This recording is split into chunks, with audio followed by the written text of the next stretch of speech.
옛날 많은 나라에서 정말 무서운 사형수단을 사용했습니다. 그것은 바로 무거운 물체에 묶여 바다로 던져지는 것이었습니다. 총살이나 독약 마시기는 상대적으로 덜 잔인한 방법이었으나 죄인은 빠르게 죽어서 고통을 느끼지 않았습니다.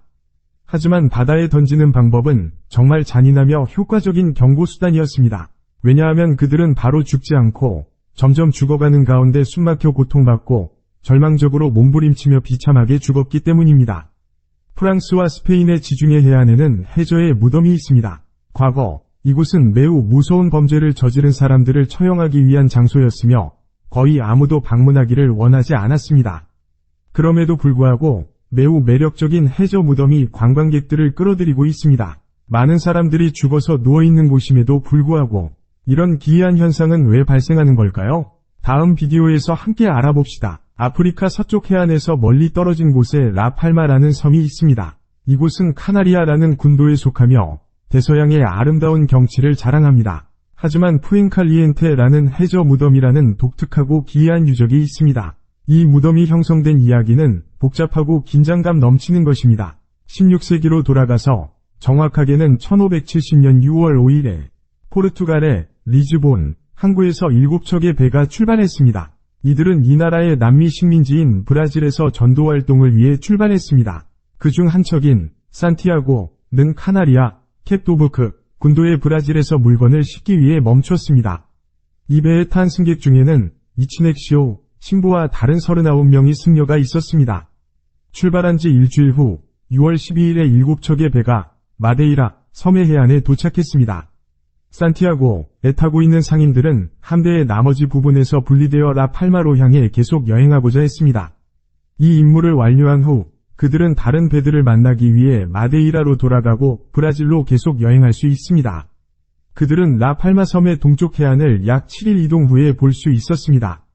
그러나 강한 바람이 그들이 항구에 도착하는 것을 막았습니다. 바람이 가라앉지 않아 그들은 타라코티에 정박하고 바람이 그들에게 허락할 때까지 기다리기로 결정했습니다.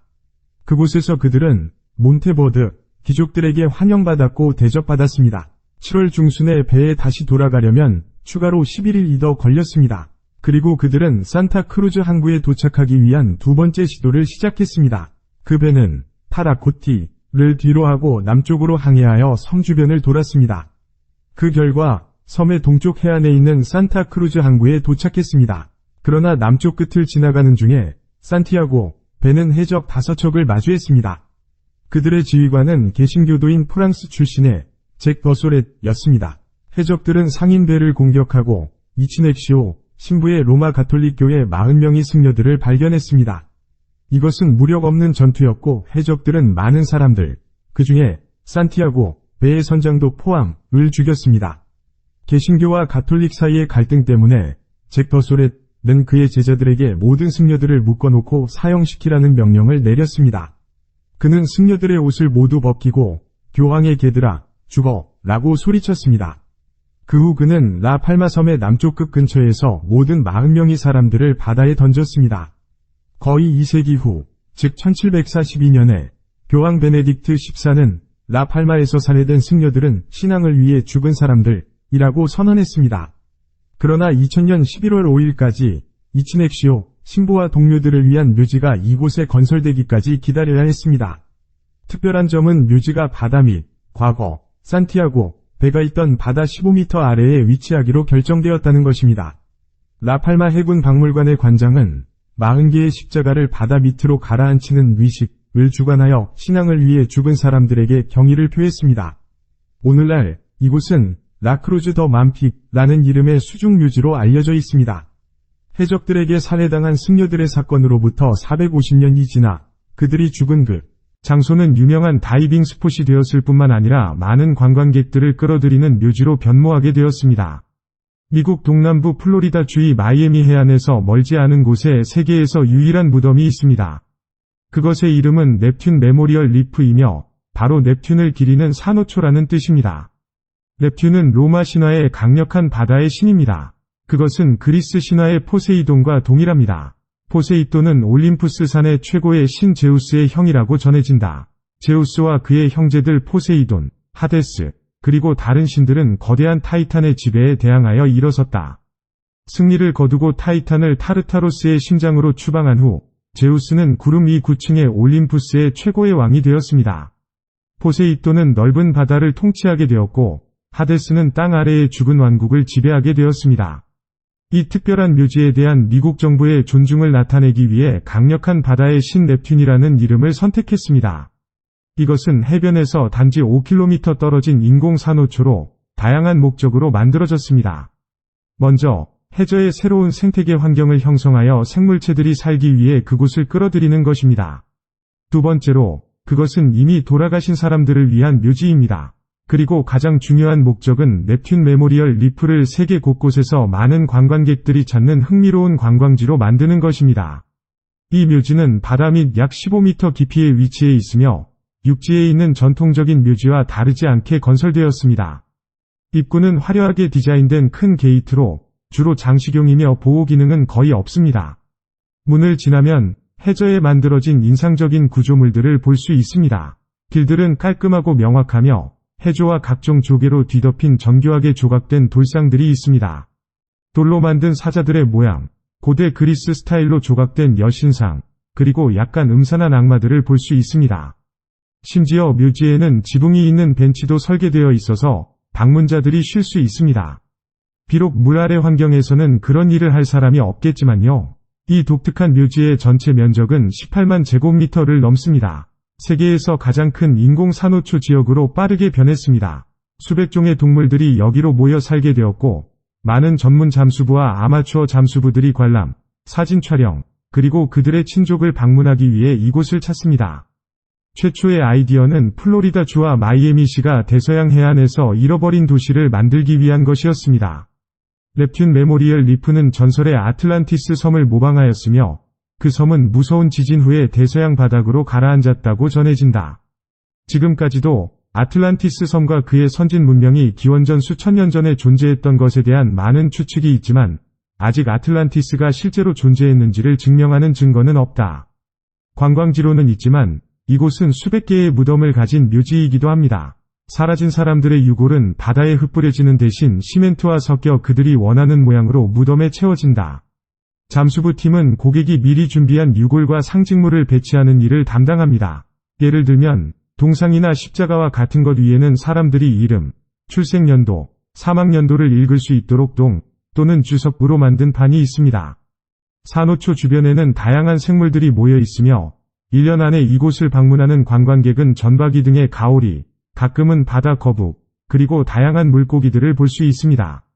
부유생물, 조개, 달팽이 같은 것들이 건축물에 붙어 있어 더 큰 종류의 생물들이 묘지에 모이게 도와줍니다. 다이빙을 좋아하는 관광객들은 인공 구조물과 자연세계관의 훌륭한 조합을 통해 대양의 화려한 색채를 감상할 수 있습니다. 이 수중묘지는 주 및 도시의 자연자원관리기관에 의해 집중 연구 프로그램에 포함되어 있으며 새롭게 형성된 산호초를 대상으로 합니다. 설립된 지 2년 만에 건축물은 이미 해조류, 조개 등으로 뒤덮여 있고 이곳의 묘지와 친한 친구가 되었습니다. 바다 밑의 묘지에 대해 이야기할 때 전설의 타이타닉호 난파선을 빼놓을 수 없습니다. 세계에서 가장 큰 배가 빙산에 부딪히고 가라앉은 날로부터 이미 세기가 지났지만 사람들은 그것을 잊지 않고 계속 언급합니다. 1997년이 대중문화 작품인 타이타닉은 이 배의 명성을 더욱 높였습니다. 1912년 4월 10일 영국 사우샘프턴 항에서 출발했습니다. 이 배는 미국의 뉴욕을 향하였고 선상에는 많은 상류층 승객들이 탔습니다. 그래서 전체적인 내부 장식은 굉장히 섬세하고 비싸게 꾸며졌습니다. 그럼에도 불구하고 출발한 지 4일 만에 그것은 어두운 밤에 빙산에 부딪혔습니다. 대부분의 실수는 선원들의 자만심 때문이었습니다. 배는 빠르게 침몰했고 3시간 만에 반으로 부러졌습니다. 북대서양의 차가운 물 속에 0명 이상의 사람들이 묻혔는데 여성과 아이들도 많았습니다. 따라서 타이타닉호의 유적은 사실상 거대한 묘지가 된 것이라고 할 수 있습니다. 이들은 이미 대서양 바닥에서 반세기 이상 편히 잠들었습니다. 1985년까지 그 배의 유적은 전 해군 장교이자 미국의 해양학자인 로버트 발라드와 프랑스의 해양학자 장 루이 미셸의 합동탐사에서 발견되었습니다. 발라드는 배에 판을 설치했는데 그것은 현장을 방해하지 않고 0명 이상의 희생자들을 기억하고 존경하라는 내용이었습니다. 그럼에도 불구하고 발라드의 노력은 효과가 없었습니다. 지난 30년 동안 타이타닉의 마지막 휴식처를 탐사하기 위해 다양한 회사들이 다이빙을 주최했습니다. 사람들은 전설의 난파선을 구경하고자 하는 것뿐만 아니라 여기에 고대 유물에 끌려왔습니다. 일부 유물은 인양되어 박물관에서 전시되었습니다. 그러나 대부분은 바다 밑에 있으며 그 가치는 수십억 달러에 이릅니다. 그래서 많은 이들의 눈은 타이타닉에게로 향했습니다. 탐사 투어 전문 회사인 AMS는 타이타닉으로의 8회 탐사를 성공적으로 수행했습니다. 그들은 배의 큰 계단의 일부를 인양하여 5천여 개의 고대 유물을 경매에 붙였습니다. 타이타닉 탐사 투어의 경쟁도 엄청나게 치열했습니다. 그것은 모험 관광 산업에서 진정한 황금닭으로 간주되었습니다. 영국의 회사인 오션 에피데이션은 몇십 분 동안의 다이빙을 위해 전설의 배를 볼 수 있는 티켓을 32,500USD 인당 가격으로 판매했습니다. 그 후로 티켓 가격은 59,000USD에서 시작하여 현재는 25만 USD 인당까지 상승했습니다. 타이타닉 다이빙 투어도 많은 위험을 내포하고 있습니다. 3,800m의 깊이에 위치해 있기 때문에 물의 압력은 엄청나게 강하다. 2023년 6월 18일 오션게이트 익스페디션즈의 잠수함이 5명이 승객, 그 중에는 억만장자들도 포함되어 있었는데 바로 다이빙을 시작하자 폭발했다. 이유는 바닷속의 압력을 견디지 못한 잠수함의 표면 때문이었다. 모든 승객들, 그 중에는 오션게이트 익스페디션즈의 CEO인 스토콘 러쉬도 포함되어 있었지만 모두 사망했다. 이 사고 이후 타이타닉에 관련된 많은 사회운동가들이 이 잠수함 투어와 해저 유물 인양을 중단하라는 요청을 했다. 첫째, 오션게이트와 같은 안타까운 사건이 다시 발생하지 않도록 하기 위해서다. 둘째, 수천 명이 영원히 깊은 바다 아래에서 평화롭게 쉴 수 있게 하기 위해서다. 영상을 시청해주셔서 감사합니다. 안녕히 계세요. 다음에 또 만나요.